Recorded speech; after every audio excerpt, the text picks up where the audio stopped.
স্ত্রীকে কখনোই ভুল করে এই তিনটি কথা বলবেন না, তাহলে আপনাকেই পস্তাতে হবে। নাম্বার 1, তোমাকে বিয়ে করে সত্যি আমি অনেক বড় ভুল করেছি।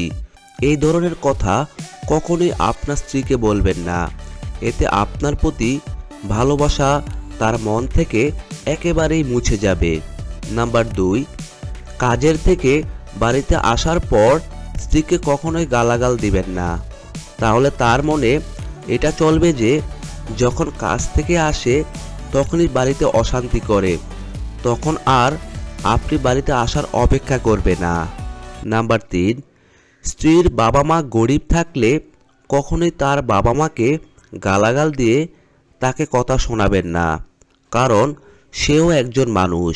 সে তার বাড়ি ছেড়ে আপনার কাছে এসেছে, তাই তাকে ভালোবাসুন। এইভাবে কথা শুনিয়ে তাকে কষ্ট দিবেন না।